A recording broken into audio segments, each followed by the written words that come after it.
So let's welcome Tony Wolf tonight.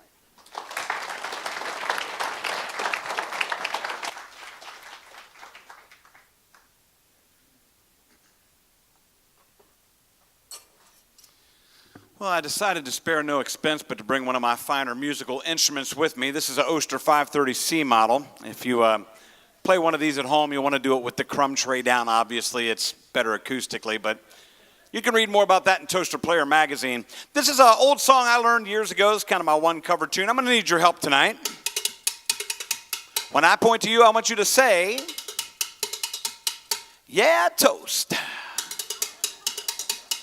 Yeah, toast. Come on. You guys are pros. This is called Toast. It goes like this.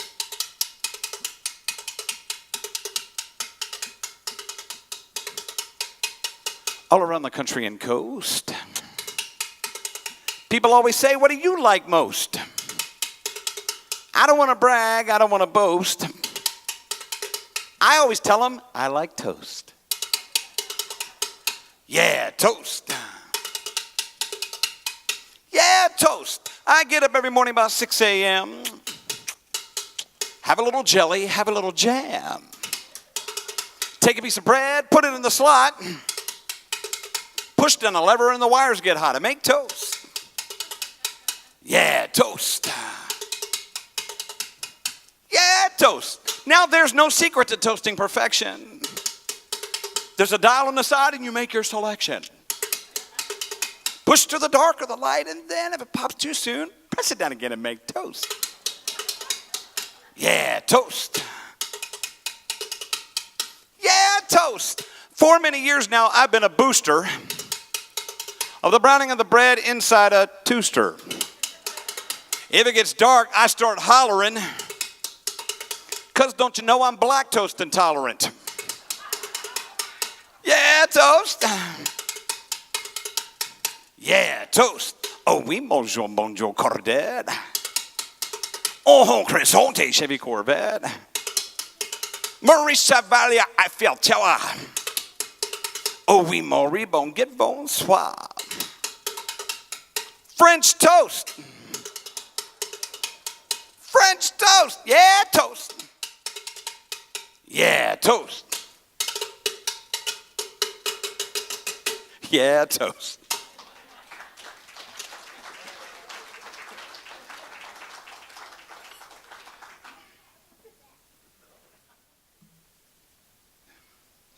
Some of you may be wondering what the spiritual significance of that was. There wasn't really any, just so we're clear on that. And I'm getting some. Do what? Oh, okay.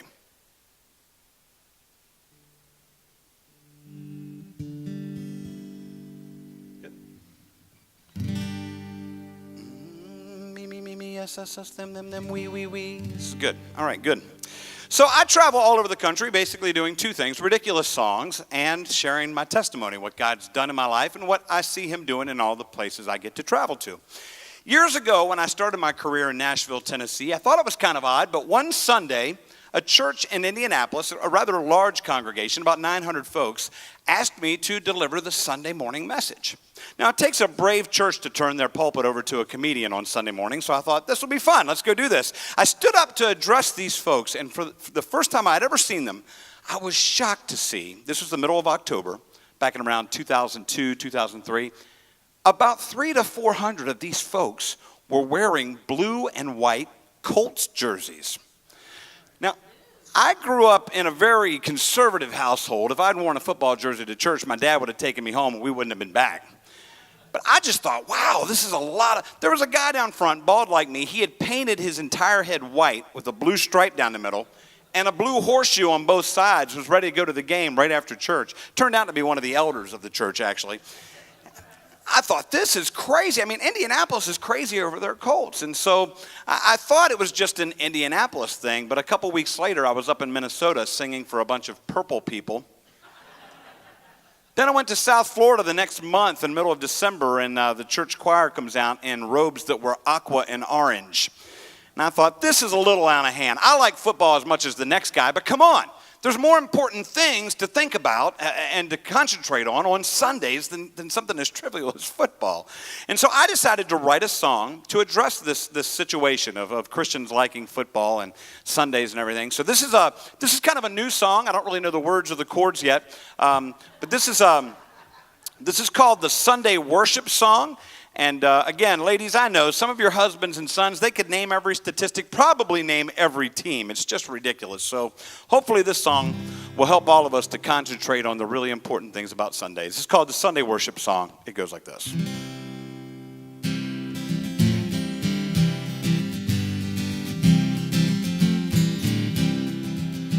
From Tampa to San Francisco, Sunday means only one thing. Passion, tradition, hope and redemption, a chance to worship and sing. It's a day full of prayer and reflection, a chance for glory and grace. So how could you think about football? My mind is in only one place. Today I'll rejoice with the Cardinals and Saints. My soul's gonna soar with the Eagles. The Lord will sustain us while facing the Giants as honest patriots. Yes, as honest patriots. As sure as Daniel walked from the lion's den, the Lord bears all of our burdens. And one day he'll return like a powerful titan on a mighty white Bronco, that's certain. But today I'll rejoice with the Cardinals and Saints. My soul's gonna soar with the Eagles.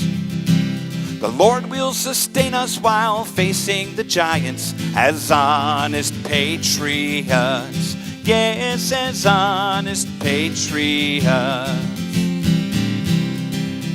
So why should I care if the Rams play the Packers, or the Vikings beat the Redskins or Browns, or the Seahawks demolish the Ravens or Jags, or the Dolphins take the Bills down? I won't even think of the Panthers or Falcons, or the Texans, Colts, Chargers, or Chiefs, or the Cowboys or Steelers or Raiders or Bengals. It's not like I'm checking my fantasy team.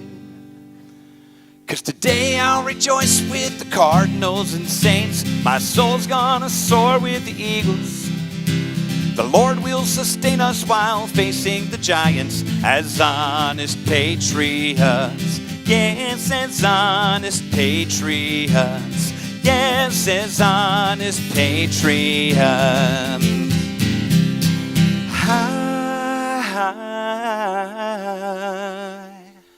I almost forgot the Jets.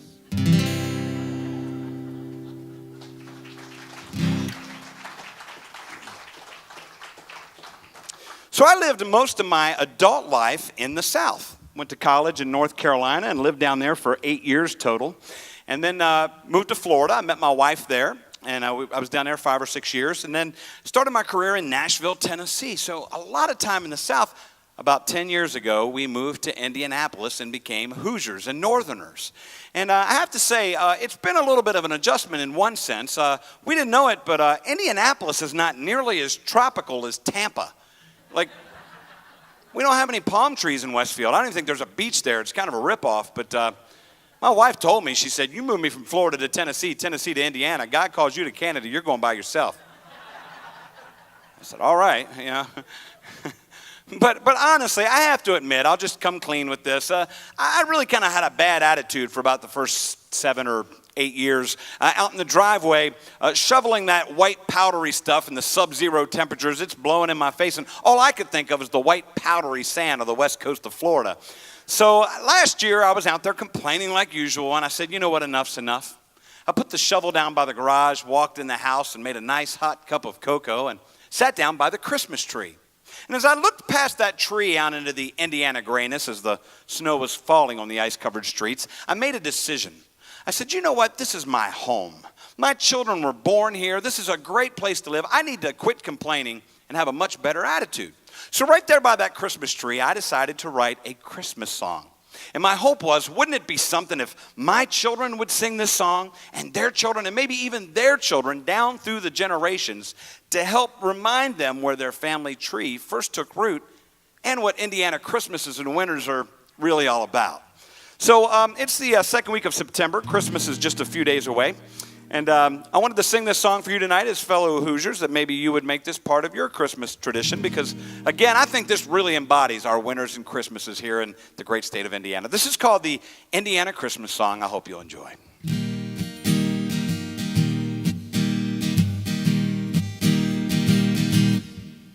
Oh, the weather outside is frightful, and the weather outside is frightful. And the weather outside is frightful, and the weather outside is frightful. Oh, the weather outside is frightful, and the weather outside is frightful, and the weather outside is frightful.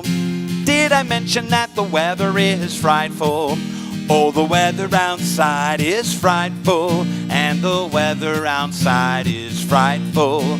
And the weather outside is frightful, and that weather outside is frightful. Come on, you know the words. Oh, the weather outside is frightful, and the weather outside is frightful, and the weather outside is frightful, and the weather outside is frightful. Give yourselves a hand. Great job. Wow. It was really something. You guys picked things up quick. It was awesome. So I went to a Christian college for 5 years, and not 4 or 5. And while I was there, I learned a lot about Scripture. I learned a lot about ministry, and I also learned life lessons. And tonight I want to share one of those, kind of free of charge. If we have any single men here tonight, I want to just share with us a little bit of life lesson I learned in college. And ultimately, this would be the benefit for any females. But young guys and even guys of any age that are single, take my advice when I say this. Never, ever, and I mean ever, take a girl on a first date to McDonald's. Not a classy move. Guys, I know when you're in college you don't have money and you say, well, it's thrifty, and it is. But trust me when I say, if you want to go out on a second date with that young lady, you got to step it up and take them someplace really nice with a salad bar like Wendy's, someplace really good, or there will be no second date. I know this from experience. This is a love song. Do we have any country music fans here tonight? That many? Wow. We should probably pray or something, shouldn't we? I don't know. Well, this is kind of a country love song, and this is about my first date in college. This is called Big Mac.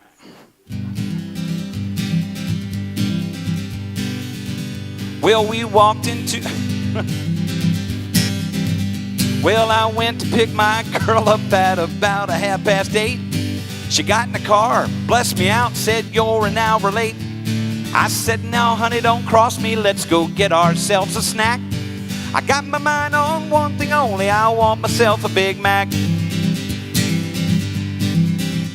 Well, we walked into McDonald's at about 9:30. She said, I'd like some McDonald's and cookies. I said, that'll be just fine. I went and placed the order, but as I came out the back, she said, I've changed my mind, my dear. I want some of your Big Mac. Don't ask for my Big Mac. Baby, don't ask for my Big Mac.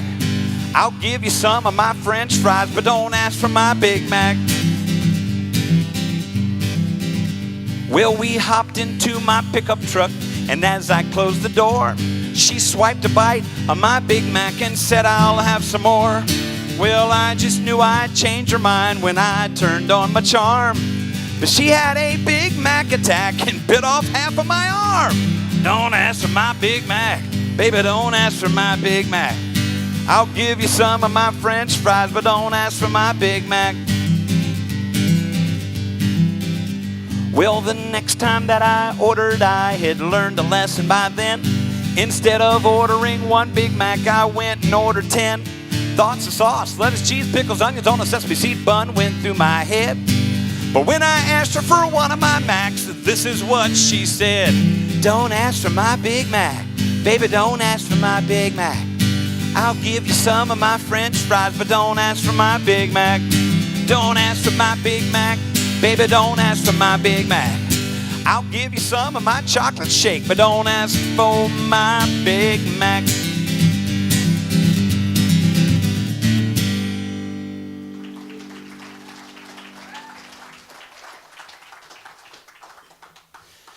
All right, I like to get to know my audience each night, and this is the best time to do it. I can discern some things, and I can see some things, obviously. Like I can tell you guys are a sing-along type crowd. I can tell by the way you're all facing forward. And wanted to ask today, how many people have a hard time getting out of bed Sunday morning, getting to church on time? Anybody like that here? Anybody? Okay, a couple of you, and the rest of you have a hard time with lying. I see what I'm working with.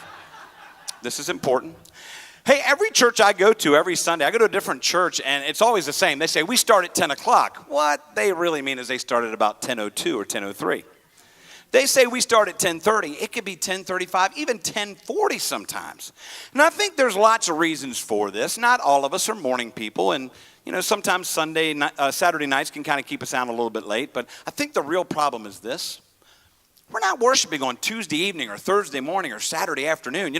Jesus calls us to a lifestyle that's 24/7, not to just an hour or two out of our week. And so tonight, I want to sing you a song because when I was a kid, I was the last one out of bed. I was the last one to get to the car, and my mom would just be giving me the business all the way to the car in the morning. You better get in that car. We're going to be late again. It's going to be your fault. Your dad's going to be so mad. We get in the car. We get out at the church, and she gets out, and she's like, good morning. How are you? God bless you. Like, what was that? So tonight I want to sing a song written from the perspective of a guy who could really use some attitude adjustments, especially when he's going to church.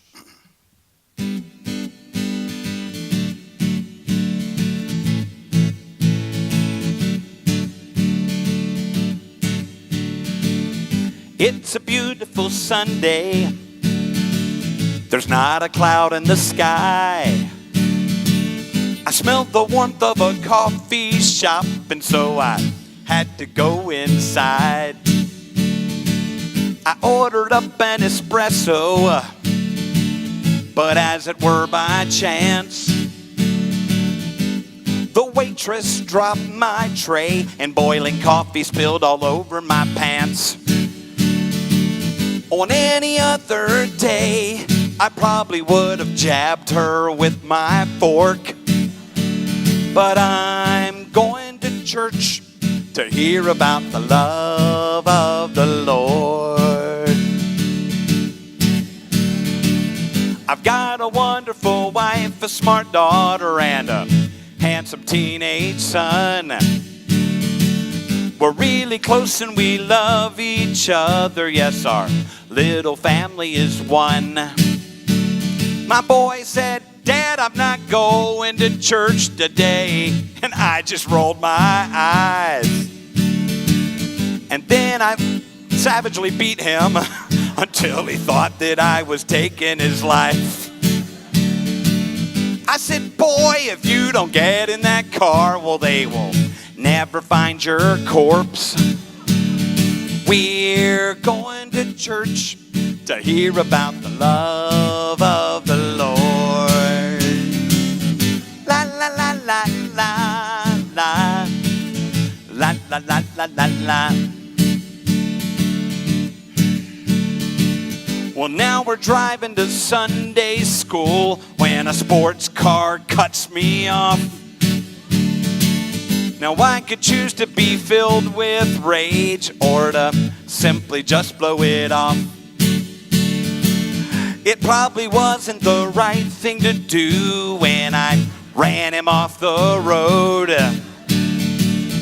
And I kind of felt guilty when I saw his car flip and explode. No, I don't know what's behind me, but I know what I'm headed for. I'm going to church to hear about the love of the Lord. I'm going to church to hear about the love of the Lord. Sing along, boys and girls, okay? La la la la la la. La la la la. The words are la la la la. La la la la la la. La la la la la. Now just those of you in black chairs. La la la la la la. La la la la la. Everybody. La la la la la la. La la la la la la. Give yourselves a hand. Nicely done.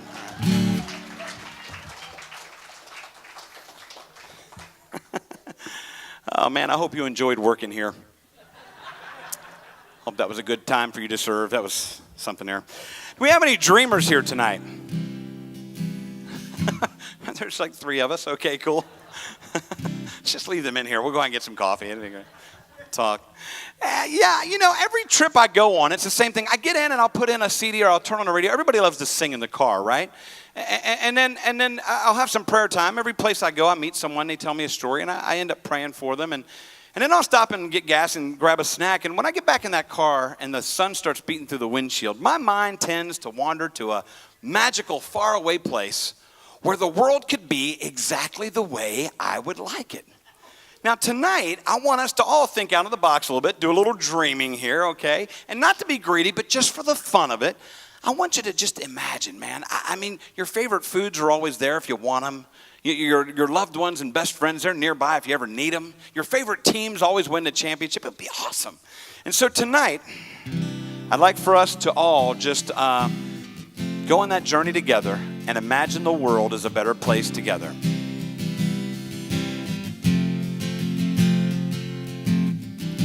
Imagine there's no soccer. It's easy if you try.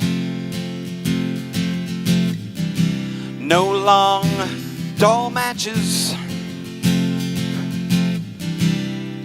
that end in a scoreless tie. Imagine there's no people in line at the BMV. Imagine there's no selfies. Now wouldn't that be great? No need to see you posing at your grandmother's wake. Imagine Southern people driving well in snow. You may say I'm a dreamer, but I'm not the only one. If every toilet seat were warmer, then the world could live as one. This is for the parents with small children. Imagine there's no Frozen. Now the Disney movie. They're making a sequel next year. Yay. I wonder if you can.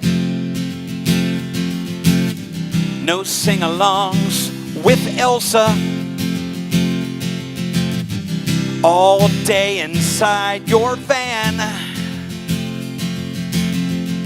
Imagine northern people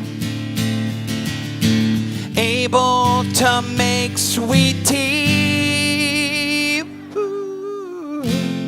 You may say I'm a dreamer, but I'm not the only one. Get rid of hate and Justin Bieber, and the world could live as one.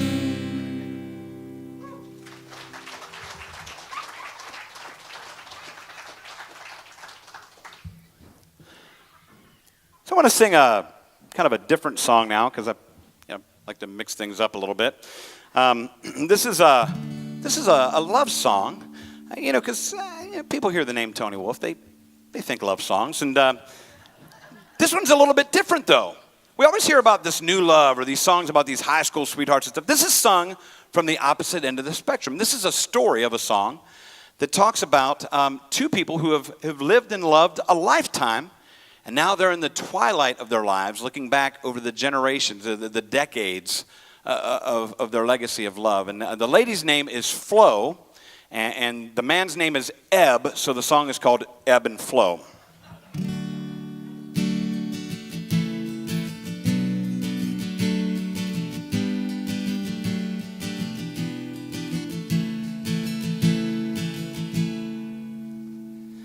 Ebb walks through the door, his old muscles are sore from piddling around in the sun.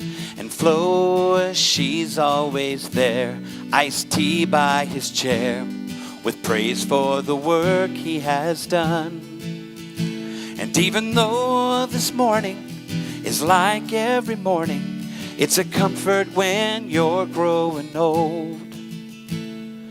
They're satisfied just to wake up alive, and that's the good life of Ebb and Flow. After lunch, the dishes are done, her stories are on. She lives for the days of our lives, and he's out like a light, snoring with all his might. But he secretly dreams of his bride. And even though this day is like every day, it's more precious than diamonds or gold. The sweet simple things like stories and dreams, and that's the good life of Ebb and Flow.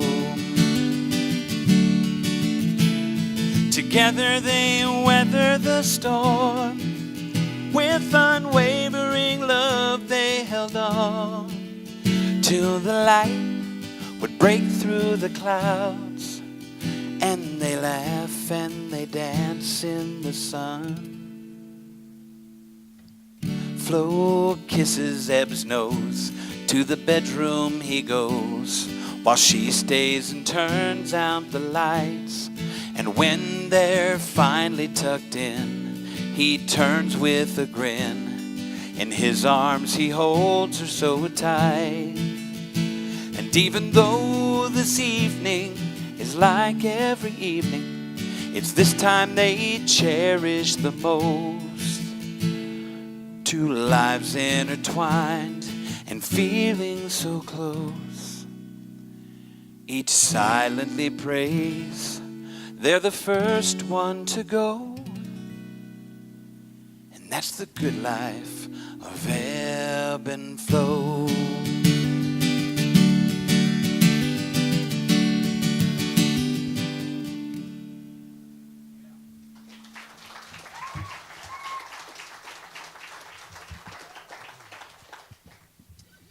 Well, it is hard for me to believe, but man, almost 15 years ago, January 17th of 2004, I, for the very first time, became a dad. You believe that? Yeah, the authorities finally granted me permission to reproduce, and my wife said we should hurry up before they revoked the license, and so she wanted a little girl because she grew up with brothers and never had a sister. I kind of wanted a little girl too. You know, something about dads and their daughters. We would have taken either one, obviously, but on the very first try, God blessed us with a little girl that we named Brooklyn, like the city of New York. Then, in the summer of 2005, we had our second child, another little girl that we named Katie after a family friend. Then, just like clockwork, summer of 2007, we had our third child, another girl. We named the third one Adrian, like in the Rocky movies. And now with 3 girls in my house under the age of 15, I am in the midst of my 20-year stay on Planet Estrogen. It is a wonderful place. I love being a dad to daughters. We thought we were done, but God had other plans. Summer of 2009, we had our 4th annual baby. And this time, we had a little boy that we named Jude, like the New Testament book or the Beatles song, from whichever way you look at it, I guess. I love being a dad. I think it'd be great if once we turned 4, we just stayed 4 the rest of our lives. And you could live 90 or 120 years, but man, to stay in that 4-year-old state, man, Jesus said, unless we remain his children, we won't see his kingdom. Now, I don't do serious songs. I tried that years ago, and people just laughed at me anyways. But I do have one short story of a song that I have sung in every church gathering that I've ever stepped foot into since I first laid eyes on my first daughter almost 15 years ago. This song is about dads and daughters, and it's about parents and kids, but it's also about the only thing that could be more important, which is how and where we spend our eternity. This song is called Forever, and it goes like this.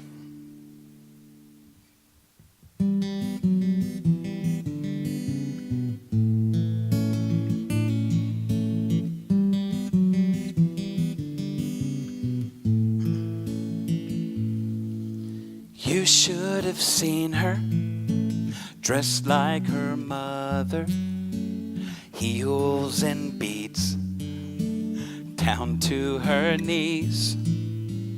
Click, now I have it, this Kodak moment. I've got to get copies made. Now I know of this secret love that only goes daddy to daughter. And try as I will, I can't make time stand still. I'd trade rich for poor if she could be forever.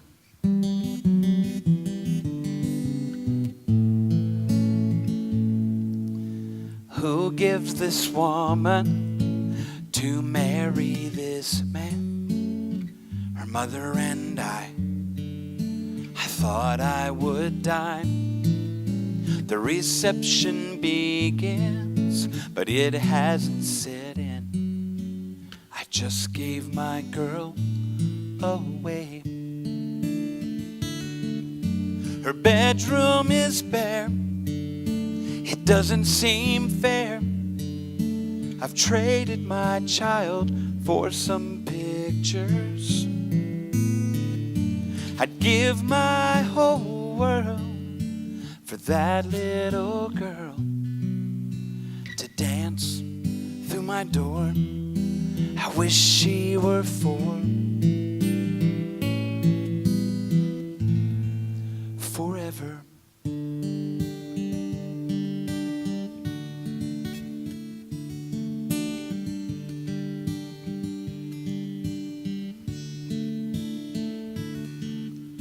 When flowers have died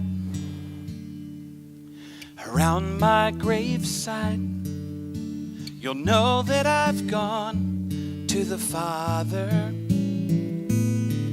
My daughter will be soon there with me, but we'll be transformed to children of 4. We will be formed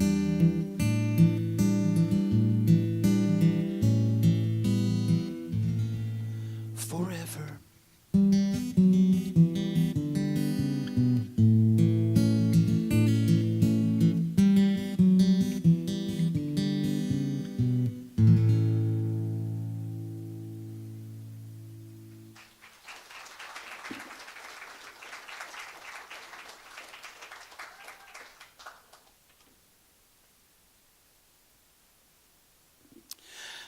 I like to watch moms on that song.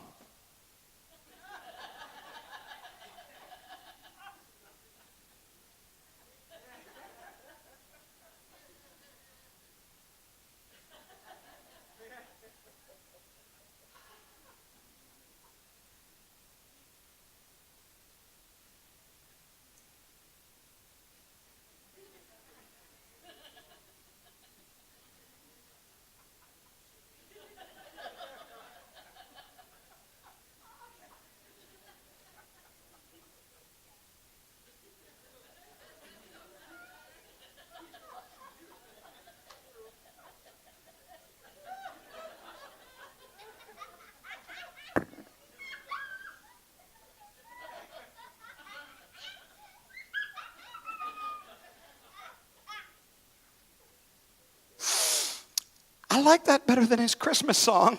I did.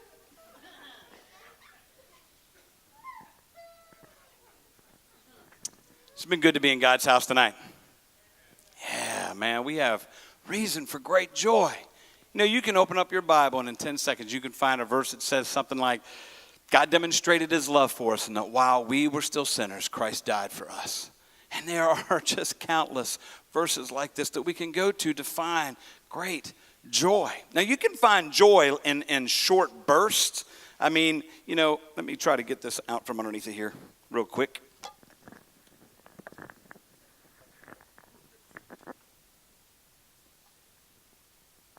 Yeah. Went to Tony Wolf's show. He electrocuted himself on stage.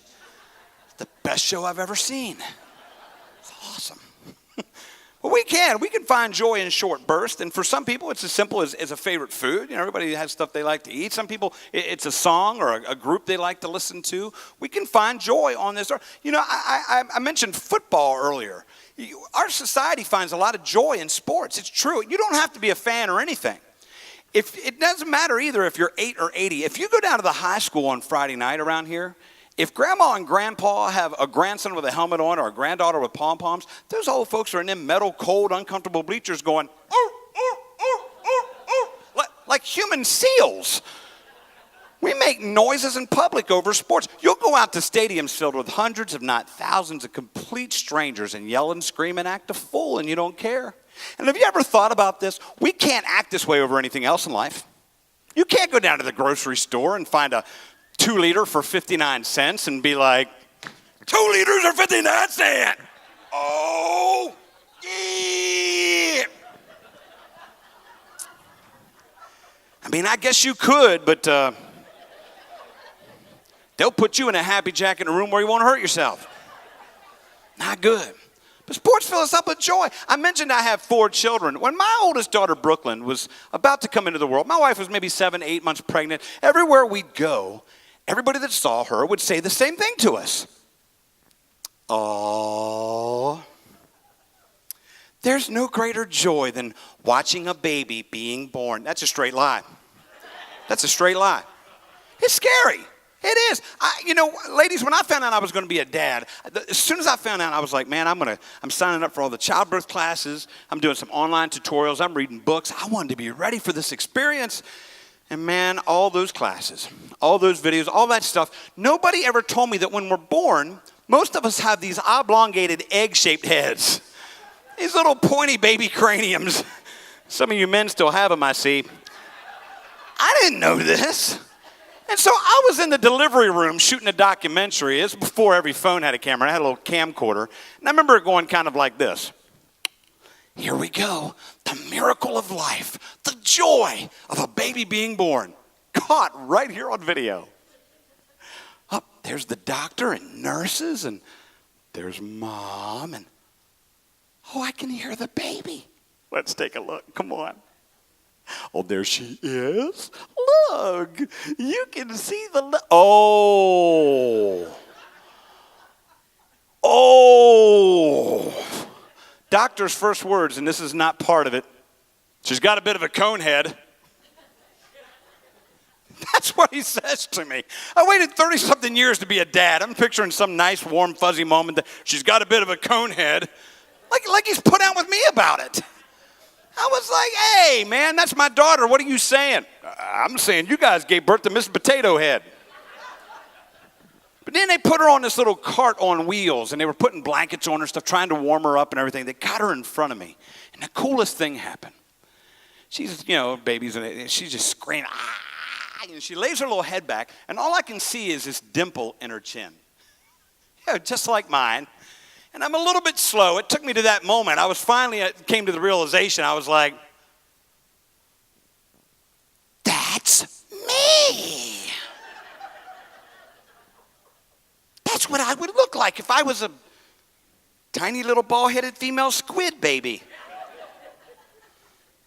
But as I was talking, she recognized my voice. From the moment I found out I was going to be a dad, I talked to her in her mommy's belly every day. I read Dr. Seuss books. I sang songs. We prayed together at night. When she first heard me speak, she got completely quiet. Little eyes popped open wide for the first time, and she started to look around like, I know that sound. Where's that coming from? Man, that was one of the happiest moments in my entire life. I'll tell you another time when I was really happy. Maybe you'll remember this day in your life. Does anybody remember the day they gave their life to Christ? Anybody remember that day? Yes. I like hearing this. I'm talking. Man, we come to church, and it doesn't matter what kind of church you come to. You might get up Sunday morning and sing, when we all see Jesus, we'll sing and shout the victory. Or you may get up and sing, oh, happy day. Whatever you're singing on Sundays, man, he is worthy of our praise. You want to talk about some joy? You come to Jesus, man, that's a different day in your life. I was a freshman in college till I finally turned everything over to Jesus. I was in my dorm room, my roommate, Craig Hagan. He's a good old boy from Jamesville, North Carolina.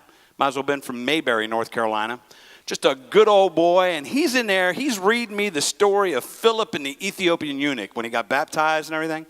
And Craig's reading to me, and he knows my situation, and he looks out the window, and off of our campus there was a little river. So Craig starts putting it all together. He's reading the story, looks out at the river, looks at me, looks at the Bible, looks at the river, looks back at the Bible, looks at me, and then he says, like any good old boy from eastern North Carolina would, hey man, down there's a river. Why not get baptized?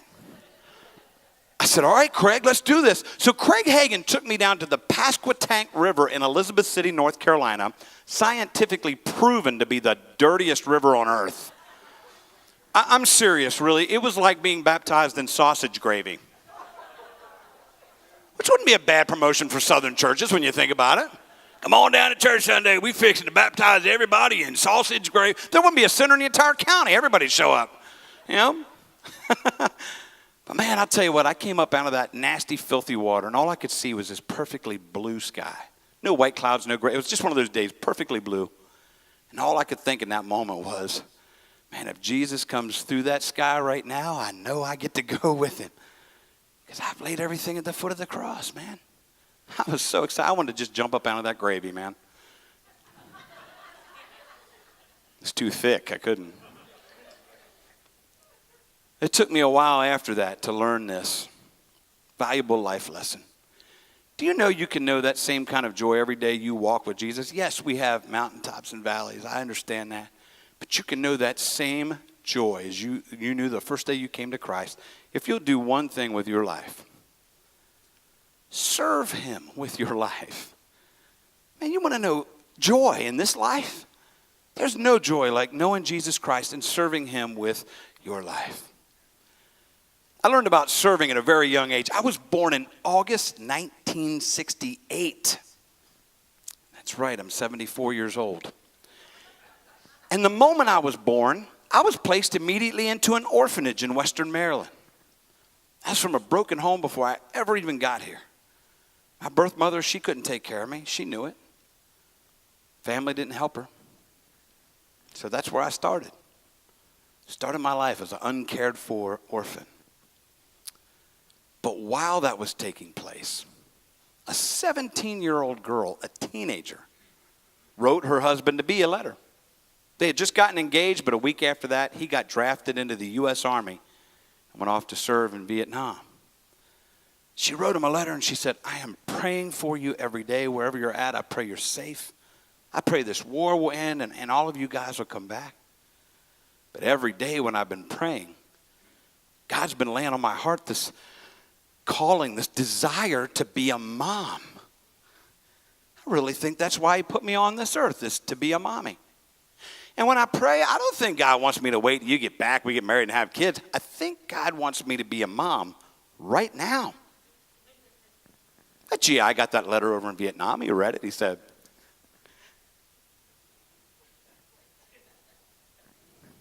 say what? Then he prayed about it. And he wrote her back. He said, you go find a child who has nothing. Who has no one. We'll take him and we'll raise him together as our own. So she started looking. during the process, he got back, they got married. A short time after that, they walked into the room where I was being kept, walked right up to my crib. They picked me. Truth be told, my mom told me years later, she said, we went in there to find a little girl. I said, Mom, you missed it by a long shot. She said, I heard your voice. I said, you were in that crib playing, laughing, carrying on. Imagine that, right? You know. She said, all I could think when I first saw you was, I don't know anything about this kid. We've got no connection. He's not my blood. I don't even know his name. But I know this little boy needs a mommy. So she picked me up out of that crib, and along with her 21-year-old husband, they took me home, and for the next 18 years, all right, for the next 40 years, anytime I needed anything, I always had a roof over my head, clothes on my back, shoes on my feet. You know, I got to play baseball and go to school. I was taken to church even when I didn't want to go. It was that age, you know, went through all that. But, you know, that's the first time I heard anything about Jesus or God or anything was my mom when she'd take me to church. That teenage girl was my good Samaritan. I don't know what would have happened if she hadn't came in there and the day she did, but man, I'll tell you what. There's not a day that goes by in my life that I don't thank God she did. You guys know what James 1:27 says? Don't worry, no one else does either. James 1:27 is one of those verses we never talk about. The church never talk. I don't know. I don't know why. Like I never heard it preached. I've heard it mentioned in sermons. James 1:27. Religion that God accepts is to look after orphans and widows in their distress. And don't be polluted by the world. That's what it says. Acceptable religion, and some translations say acceptable worship. An acceptable life to God is looking after those in need. I don't know anything about being a widow. I know our churches are filled with them, and man, we ought to have some kind of a ministry, you know, like widows shouldn't be spending anniversaries or birthdays. Like, this is family here, you know. But I can tell you everything there is to know about being an orphan. And I tell you, something powerful happens when God convicts a heart to help a child, to throw love into their life that they have none of otherwise. A few years ago, my heart was captured by the voice of a child. Her name was Maria. This friend of mine called me up and said, hey, you want to go on a missions trip to El Salvador? I said, yeah. And I Googled El Salvador. An idiot. I could have been going to Japan. I didn't know what I was doing. Got on the plane and flew down to this little Pacific coastal country just south of Mexico. Really not that far from the U.S. when you think about it. I got off that plane, and man, I'll tell you what. I know it's not popular to say this. I really don't care. We are fortunate that we live here. We are fortunate to be Americans. I know we got problems here, but if you don't understand that, you've never been outside of these walls. I got off that plane in El Salvador, and I wasn't in that country for an hour, maybe a little more. And the first time in my life, I got to witness child starvation. I saw it happen right in front of me. I'm not talking about one kid. I'm talking about, it was everywhere. It's a helpless feeling. Started to talk to some of the young mothers and families, and by and large, most of the folks there, they had no idea what God's done for them. And they're existing with no knowledge of Christ and a poverty of hope, really. Trip leader said, I want to go by this place where they help out orphans and children in need. Of course, you know, my ears perked right up. We went there, and one of the ladies that was serving there, she came out and she said, this is so great. We're so glad you guys came here today. Just yesterday, we had 2 children that entered into our program. They were sponsored by somebody in America, but you guys are Americans. We'd love for your church to take some supplies down to their home.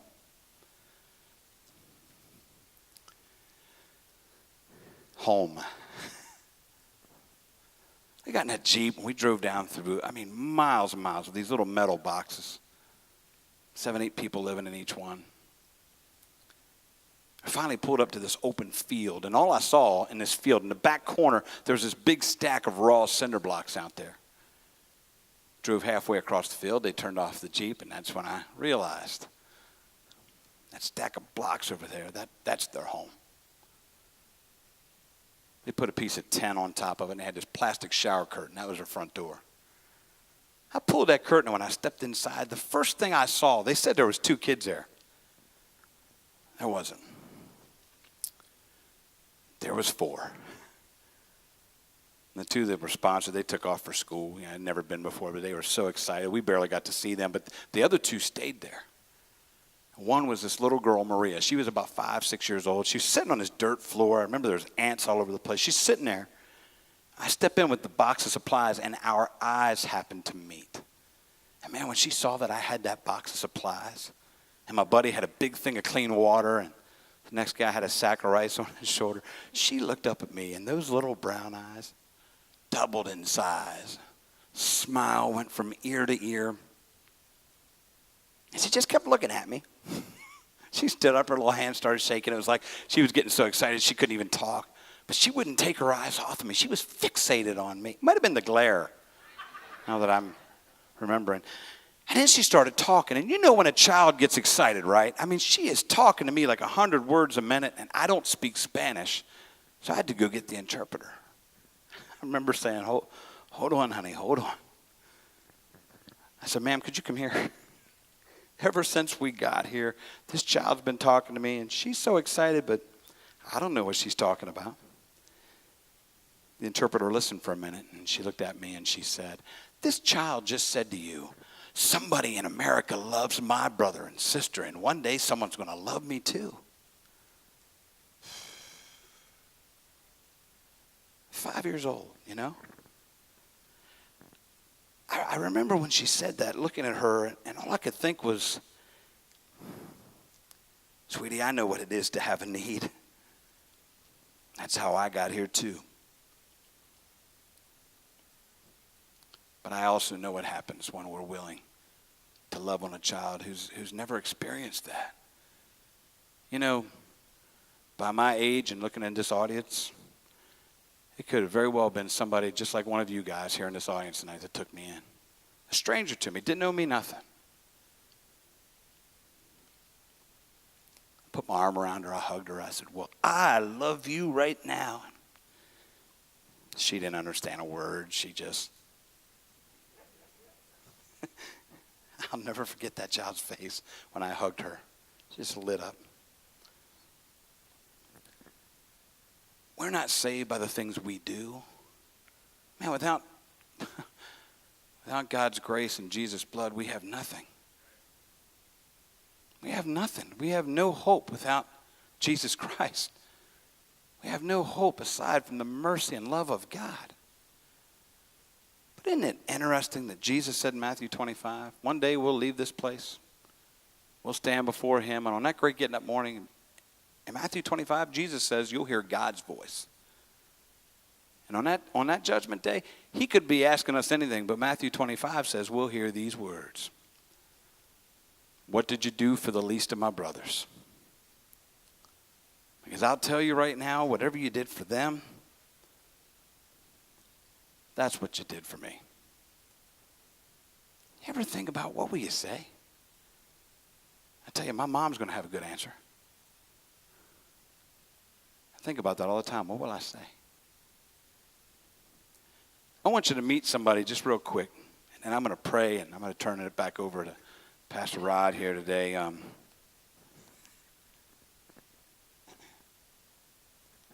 This is Alex. I just have to laugh because he's just, it's terrible. He's funny looking, but he is. He's got these big old cheeks. Just adorable guy. Guatemala is where Alex lives. If you've ever been to a Christian music festival or a concert or anything, some guy always gets up at the end. I want to show you a child packet. We're going to pass around child packets. This is a child packet. I really don't like that. I don't like it. And I'll tell you why. Like, I've been to Ethiopia. I've been to Mexico. I've been to Kenya. I've been to El Salvador. I've been all over the world watching these ministries take place. I've met these kids. This isn't a packet or a piece of paper. Alex here, he's a real young man. He's a real little boy. And tonight, when we leave this place, I put a table in the hallway. This is not about guilt or any of that nonsense. I'm just making this need aware to you guys. Pastor was bragging on you guys because you guys do a great job with missions in this church and with giving. Talk to some of the rest of you here. Man, this is a church full of people that love to help. I love that. And whatever you guys are doing, I met some of you tonight that sponsor a kid through Compassion. And I know you guys have another ministry here that you guys sponsor children. And I so appreciate that. But I have to say this. I can't go places and not talk about this. I don't work for these guys. I don't work for the Child Fund. I don't work for Compassion or Horizon. But I tell you what, I will wave their flag until I'm not here anymore because I've been there and I have seen it and it's real. God gives me 100 years on this earth. Pastor, I'm going to be standing right here in the year 2067 beating on my toaster going, yeah, I don't remember. But then I'll fight for these kids because they can't be here to fight for themselves. Tonight when we go out here, if you're so inclined, the Child Fund's been around longer than any organization that does child sponsorship, over 80 years. You go on Charity Navigator. I always tell people, please do that because you'll find out what I already know. These are the types of organizations that make sure 85 to 90% of every single dollar goes to the direct benefit of the child. Now tonight, you want to take Alex home. I'll tell you it's a bill. You'd be sending Alex $1 each day. Like $1.02, that's what it comes out to. $1 and a couple of pennies. The reason I say that, that's a small Coke at McDonald's. Just, I have to give you perspective. That's what we're talking about. A soda at McDonald's. Do we have any bank presidents or CEOs here tonight that could buy a Coke at McDonald's right now? Any of y'all doing that? I'm messing with you. Everybody's hands should be up right now. Yeah, I can do that. I was at this church a year ago. This lady down front, I don't know why she even said this. She goes, I get my drinks from Starbucks. I said, well, you could take 10 of these kids then. It's just perspective. My wife came to me 8 years ago with a little girl named Kayla from the Philippines. She said, Tony, we got 4 kids we feed every day. You think we could cancel a pizza night once a month so a child could survive and know Christ? What was I going to say? I don't know where she got that. It's like, well, of course we can do that. So tonight, on your way out, if you would, just fill out, there's a little envelope. You just fill that out tonight. It takes 30 seconds to change this young man's life forever. This would mean for Alex, full medical. I wish I could get full medical for my kids for $1 each day. Ain't going to happen. 3 meals a day, clean water, which is life and death for so many on this earth. And then an education through grade 12. And best of all, if you took Alex, you'd write him letters.